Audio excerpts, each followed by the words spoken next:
বাংলা প্রকল্প রয়েছে আর কি, সেখানে বেকার ছেলেমেয়েদের হাতে নাতে প্রশিক্ষণ শেখানো হয় আর কি। তো এটা পুরুলিয়া জেলা প্রশাসনের উদ্যোগে আমরা এইখানে হুড়া ব্লকের এই কন্যাশ্রী ভবনে সেন্টারটা করেছিলাম। তো এখানে যারা পাস আউট ক্যান্ডিডেট রয়েছে আর কি, তাদের বিভিন্ন কোম্পানিতে কাজের জন্য আমরা একটা জব ফেয়ারের আজকে আয়োজন করেছি আর কি। পুরুলিয়া জেলার হুড়া ব্লকের বেকার যুবক যুবতীদের কর্মসংস্থানের লক্ষ্যে হুড়া ব্লকে একটি চাকরি মেলা অনুষ্ঠিত হলো।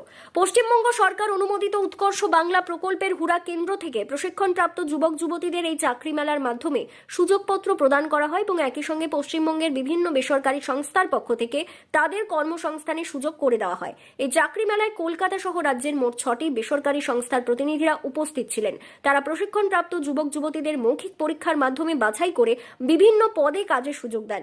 এদিনের চাকরি মেলায় উপস্থিত ছিলেন হুড়া ব্লকের বিডিও আরিকুল ইসলাম ও হুড়া উৎকর্ষ বাংলার দায়িত্বপ্রাপ্ত আধিকারিক মহিনুর আলম সহ অন্যান্য আধিকারিক ও কর্মীরা। হুড়া উৎকর্ষ বাংলার এই উদ্যোগে স্থানীয় যুবক যুবতীদের মধ্যে উৎসাহ ও আশার আলো সঞ্চার হয়েছে বলে মনে করছেন সংশ্লিষ্ট মহল। উৎকর্ষ বাংলা সেন্টার চলছে, যিনি পরিচালনা করছেন তিনি নিজের উদ্যোগে বিভিন্ন কোম্পানির সাথে কথাবার্তা বলেছেন এবং আমাদের এখানে মোটামুটি প্রায় 200 জন ছেলেমেয়েরা মানে টেলারিং থেকে শুরু করে কম্পিউটারের বিভিন্ন কোর্স করেছেন। আজকে আমরা দেখতে পাচ্ছেন যে 6 জন কোম্পানির প্রতিনিধি এসছেন এবং ওরা ইন্টারভিউ নিচ্ছেন এবং ইন্টারভিউতে যারা সিলেক্টেড হবে এবং যারা ইন্টারেস্টেড হবে তাদের জন্য ওরা অ্যাপয়েন্টমেন্ট লেটার দেবে। এটা আজকের জন্য খুবই একটা আনন্দের দিন। প্রথমত হচ্ছে যে আজকের দিনে আমি জানেন যে আমাদের রাজ্য সরকার তথা প্রশাসন সর্বদাই অ্যাক্টিভ আছে। আমাদের নাম্বার সব জায়গায় ডিসপ্লে করা আছে, সোশ্যাল মিডিয়ার চরম শক্তি আছে আমাদের এবং এখানে মানে মাইগ্রেন্ট লেবারদের কার্ডও দেওয়া আছে। কোনো জায়গায় অসুবিধা পড়লে প্রশাসন সঙ্গে সঙ্গে ব্যবস্থা নেবে।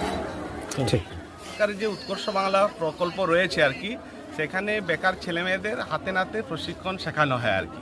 তো এটা পুরুলিয়া জেলা প্রশাসনের উদ্যোগে আমরা এইখানে হুড়া ব্লকের এই কন্যাশ্রী ভবনে সেন্টারটা করেছিলাম। তো এখানে যারা পাস আউট ক্যান্ডিডেট রয়েছে আর কি, তাদের বিভিন্ন কোম্পানিতে কাজের জন্য আমরা একটা জব ফেয়ারের আজকে আয়োজন করেছি আর কি। তো এখানে 6টা কোম্পানির প্রতিনিধিরা এসছে, তাদের ইন্টারভিউ কাজটা চলছে। যারা এখানে সিলেক্ট হবে তারা বিভিন্ন জায়গাতে কলকাতা বেশ কোম্পানিগুলো রয়েছে, সেখানে যেয়ে তারা কাজটা করবে এবং আমরা ইন্ডিভিজুয়ালি ক্যান্ডিডেটের সাথেও কথা বলেছিলাম, তারা সেখানে যেয়ে কাজ করতেও আগ্রহী আছে এবং কোম্পানিতে এর আগে আমরা ইন্ডাস্ট্রি ভিজিট করিয়েছিলাম যেখানে মেয়েরা কাজটা করবে। তো তারা সেখানে যাওয়ার জন্য রাজি ছিল, সেই কারণে আমরা এখানে জব ফেয়ারের আয়োজনটা আজকে করেছি। মূলত কি কি কাজ এখানে আমাদের যে প্রশিক্ষণটা হয় আর কি আপনার, সেটা হচ্ছে কম্পিউটার উপরে ডেটা এন্ট্রির উপরে হয় এবং পোশাক উৎপাদন যেটা টেলারিং রয়েছে গার্মেন্ট ম্যানুফ্যাকচারিংয়ের সেই কোর্সটা হচ্ছে। আগামী দিনে আমাদের হোটেল ম্যানেজমেন্টের একটা ওয়েটারের কোর্স রয়েছে, সেটা করার চিন্তা ভাবনা রয়েছে। এই সেকশন থেকে আমরা একটা শুরু করব। অনেক মহিলারা একটা প্রোডাকশন সেন্টার করার জন্য ভাবনা চিন্তা করছি। 2টো কোম্পানির সাথে কথাও বলেছি যে তারা এখানে কাঁচা মালটা দেবে, এখানে প্রোডাকশনটা হবে, কিন্তু এখন পর্যন্ত মানে সেটা হয়নি, চিন্তাভাবনা স্তরে রয়েছে। তাদেরকে রিকোয়েস্ট করেছি, তারা বলেছে আমরাও আমাদের অথরিটির সাথে কথা বলছি যদি আগামী দিনে করা যায়। আপনার পরিচয়?